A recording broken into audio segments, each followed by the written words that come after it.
Welcome back to the homestead. Welcome back to the channel, everyone. Today we're here in our orchard and it's winter pruning time. We're armed with our tools of the trade. So let's get started and we're going to show you how it's done.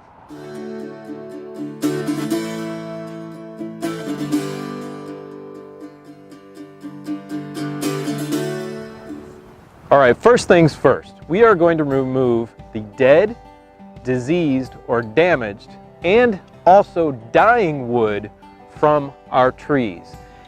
Keeping in mind that we want to shape the trees for the type of tree that you have. So this pear, we shape it to a modified leader, although it's getting out of control as pears do. And you can also use the goblet or vase shaped or the modified central leader type of shaping of a tree, depending on the type of fruit that it is. Now some people, some institutions even shape all their trees to the goblet or vase shaped, and they skip the central leader or the modified central leader. There's been success with doing both, so depending on what you're used to or depending on what you've studied, shape the tree that way. Shape the tree to produce the best fruit possible for the type of tree.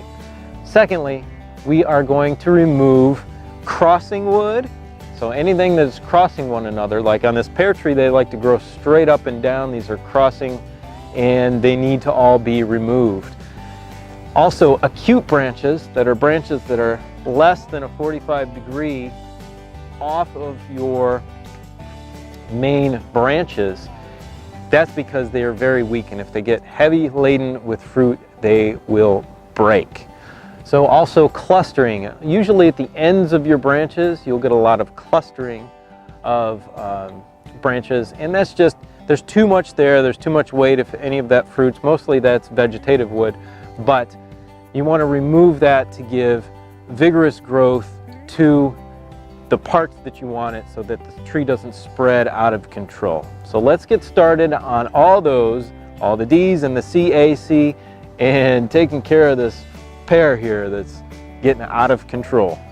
So let's take out all that central straight up and down wood, everything that's growing into the center of the tree. Now when you're trimming, you want to get as close as possible to the main branch here, from the branch that you're trimming out, so that it heals over really easily. You're not leaving another piece sticking out really far that can actually resprout and regrow.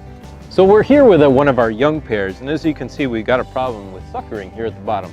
So we want to take care of that and get these out of here so all of our growth goes up into our main trunk. So when you're training branches, you want to be very careful that you don't damage or hurt the branch. And one way to damage the branch is to tie like a string around it, very tight and very narrow. And what that's going to do is girdle the branch. And girdling will damage that outside cambium layer and it'll kill the branch itself. So something that we found really useful is this pipe insulation. This pipe insulation is great. We just chop off a piece and we essentially just wrap it around our branch, and from there we wrap the string or tie the string around the pipe insulation itself. So there's no way that that's going to damage the branch. Now once we do that, we're going to tie this off. We're going to cut this little piece off and get a nice angle to your branch here where you want it to be trained, and then we're going to tie it off to our brick down below.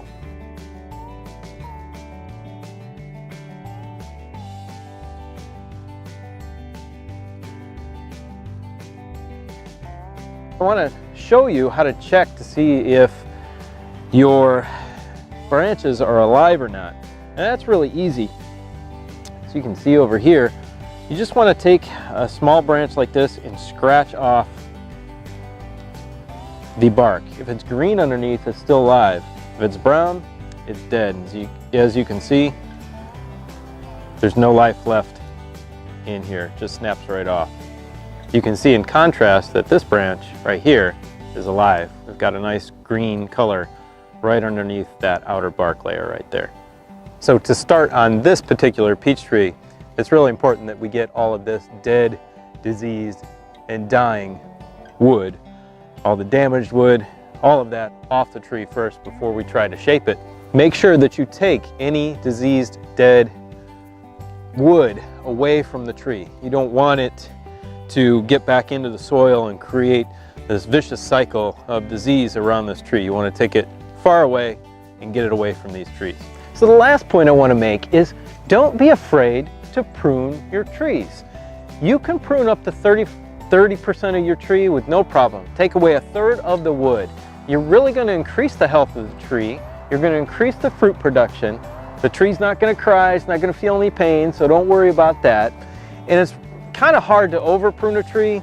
I mean, if you just basically chop everything off, yeah, that's going to harm it. But if you go 40%, if you go 20%, don't worry about it. It's not that big of a deal. Just keep on it, keep pruning, and you will be very happy with the results. Thank you so much for joining us in our orchard today for our winter prune. If you like what we're doing here on the channel, stick around, subscribe. We'd love to have you here on a permanent basis. Also, give us the thumbs up and the like on the video. That helps us out a lot. Always, go check us out over on countrylivingexperience.com. We write a blog over there about what we're doing here out on the homestead. And thank you and happy homesteading. Have a great day.